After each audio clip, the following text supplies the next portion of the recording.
Hello friends, and welcome back to another video. I was recently in the city.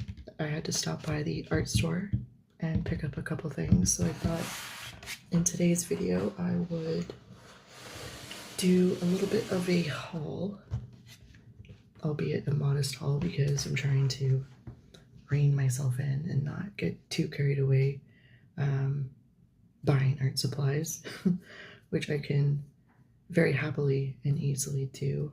I love just walking around the art store and just seeing everything and testing new things and coming up with different ideas on how I could use all these supplies. But yeah, I just got a couple little bits and pieces that I thought I would show you. So to start off, I got a couple of these here Needable erasers. These are essential for me in drawing. I don't want to mess these up, but it's like malleable. It's kind of like Play-Doh, actually. Hang on. I'll show you one I have that I'm currently working with. It looks like this. It's kind of like putty, but it's an eraser, and you can use them to, if you need like a really kind of like a fine edge, you can squish it down and get like a neat edge, or like if you need a curve or something when you're drawing, you can just basically twist it and form it into any shape that you need in like a fine tip. So yeah, these are very, very important to drawing, and I have to buy them in bulk because for whatever reason my dog just decides that these are his favorite chew toy, and so I have to, he will jump up he will jump up on my desk and eat them. Not eat them, he just chews them. And then I have to go out and buy more because he's a savage. So yeah, I always pick a couple of these whenever I'm in town because I go through a lot of them thanks to my dog Gus. I also picked up these erasers are by a Japanese company called Seed, and this is a radar eraser. This one's clear and it's a plastic eraser, and these are so nice because they're plastic. They don't leave a lot of like eraser crumbs, so they're really clean, and also I find that they don't leave eraser residue on the page. So if I've made a big mistake and I realize that I have to go in and erase like a large section that's like heavily saturated with graphite, then this will take it up really nice, and it doesn't leave that buildup of eraser on the page. So I love these. They're hard to come by. Fortunately, I'm able to get them at the store I go to, so that's really nice. I would recommend them. And then I got some pencils. These are also a Japanese company. These are Tombow high precision mono pencils. And prior to, I've been using these I'd say for about like 3-4 years. Yeah, I'd say about 4 years. And prior to that, I wasn't really brand loyal to a specific pencil company. I would use Staedtler, they're really good, or Reeves, just because that was what was most available to me at the time and of decent quality, because I didn't really think that pencil quality mattered. It was more so the quality of the paper, and I still stand by that. However, These pencils are incredible, and you know, the wood is nice and easy to sharpen. The graphite has like a nice creaminess to it. It blends really well. It goes on nicely. I love these pencils. I don't know what it is about, you know, Japanese stationery or Japanese art supplies. They have it dialed in. I'm telling you, they make great stuff. So yeah, I picked up just a couple pencils, just the ones that I most commonly go through. 6B, 4B, 2B, B, HB, and 2H. I use 2H to kind of like do the initial sketch of the drawing. But yeah, I go through the Bs a lot because they're softer, of course. So you just go through them more. So got myself a couple pencils, and then I also, this is going to be very crinkly. Try to be quiet with this.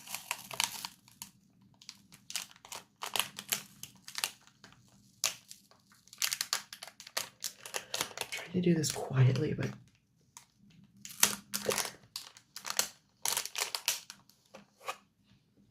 so I got some blending stumps and tortillons, and essentially they do the same thing. Blending stumps are just like compressed paper, and you can use these to smudge your lines, just soften up your line work in different areas of the page. Tortillons are for more delicate work. It's just, I don't know if you can see the difference here. Like the tortillon is actually French for like something twisted or like twist. And it's just a piece of paper that's been twisted around to a nice fine point. So you use these for like delicate detail work, and the stumps are for more broad areas. I prefer stumps. They essentially do the same thing, but I prefer the stumps because you can clean them easier and you can reshape them when you're using, after you use the tortillons for, you know, a bit, the twist, the tip here gets compressed, so it kind of like rounds out, and then it's just, I don't know, it's garbage. Maybe there's a way to get that point back, but I'm not aware of it. So, but you can do that with the blending stump. Just use your emery board, or, you know, I've even taken like a knife and kind of recarved them a bit. So yeah, I go through these quite a lot. They pick up like graphite and then they get really messy, and yeah, so it's good to have a couple of these on hand. They come in different sizes, so yeah, pick some of those up. And then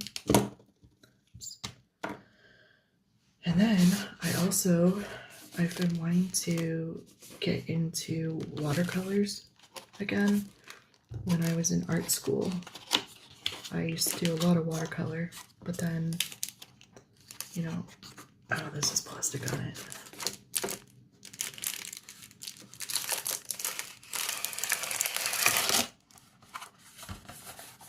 Get rid of that.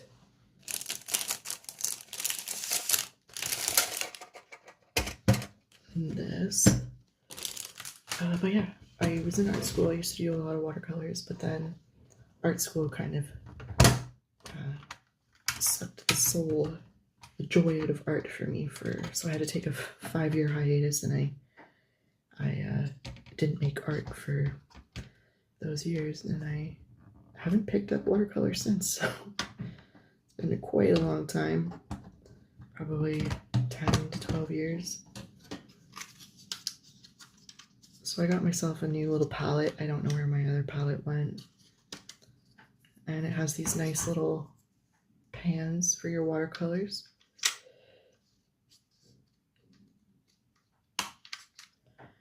And it's metal. It has this nice, there's lots of areas to mix your colors, which is nice.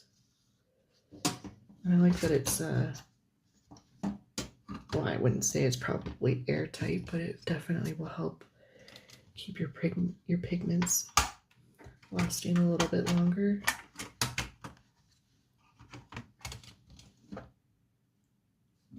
Yeah, that's good quality.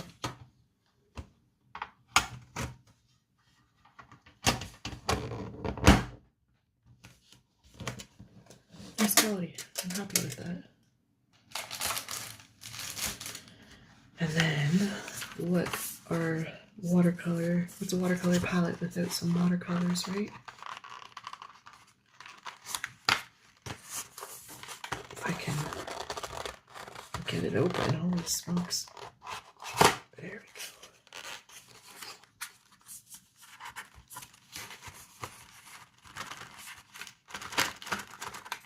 Is it glued in? Like, what the heck? There we go. That's a terrible sound. I'm sorry.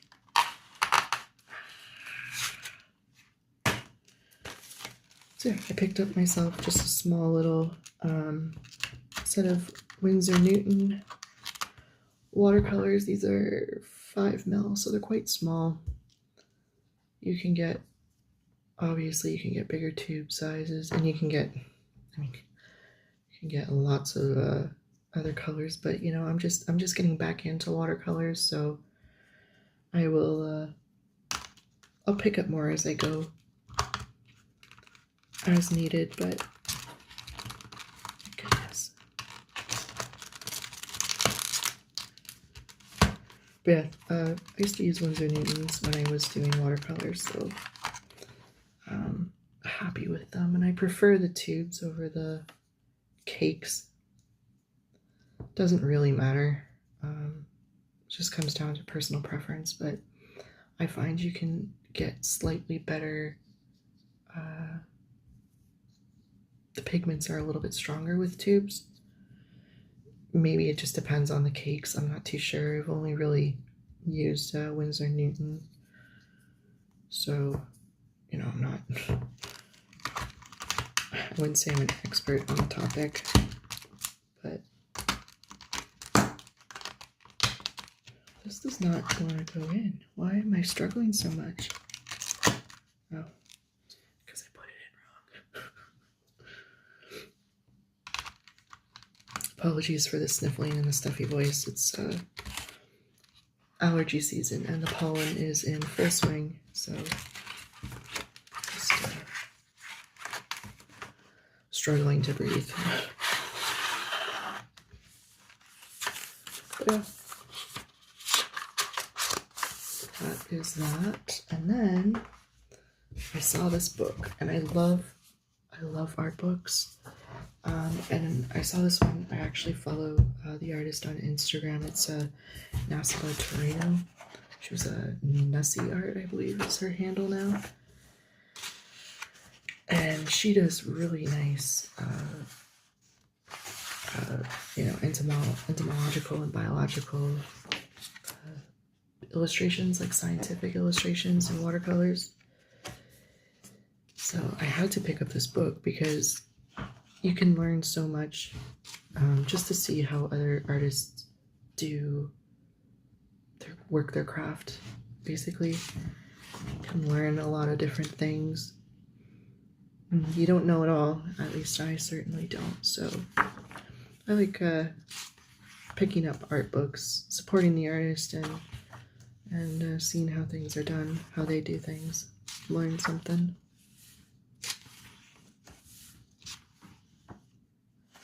Luna moth, I believe. Should say. Yep, Luna moth. I love the Luna moth. They're so beautiful. Moths are underrated, in my opinion.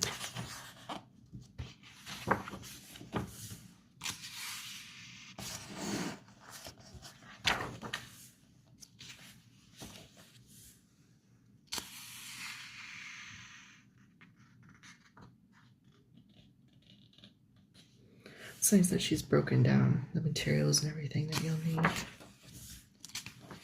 This is definitely like a beginner, geared towards a beginner. So that's okay. It's been so long since I've done any watercolors. I'm practically a beginner again.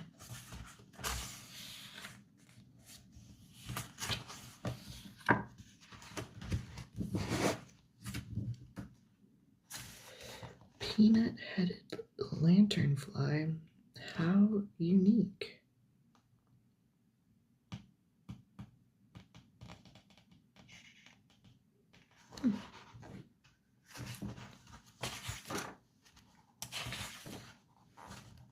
Beautiful oddities. Tarantula.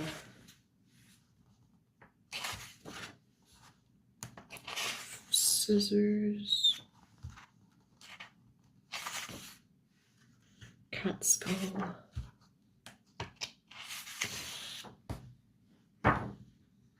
Old key. Mushrooms. Amanita muscaria. This mushroom, I read somewhere, I don't know if it's actually true, but the Vikings used to consume these. This is a psychedelic mushroom, a very potent psychedelic mushroom. So the Vikings used to consume these, and then they would go into battle, like berserker style, just tripping. So, I mean, I guess that's one way to get things done. Whether or not it's true, if you know, just correct me in the comments. Feather. Entomology drawer. Oh, so she's got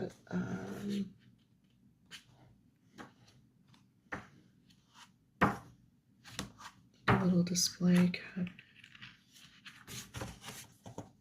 Flyer. Yeah, this is a really nice book. Looks like it's pretty beginner friendly, so that's good. I'll have to go through this more in depth later, but yeah. I love picking up art books, just supporting the artists and flipping through, seeing how things are done. But yeah, that's pretty much gonna do it. That's really all I have to show. Like I said, it's a modest haul. So.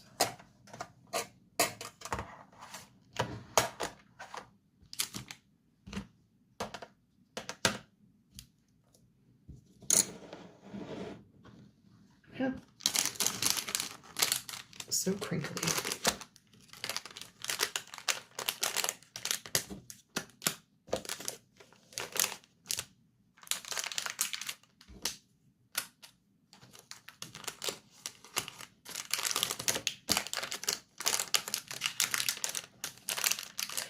Yeah, that's going to do it for this video. If you're still sticking around here to the end, thank you for watching. I really appreciate it, and I will see you in the next video. Take care.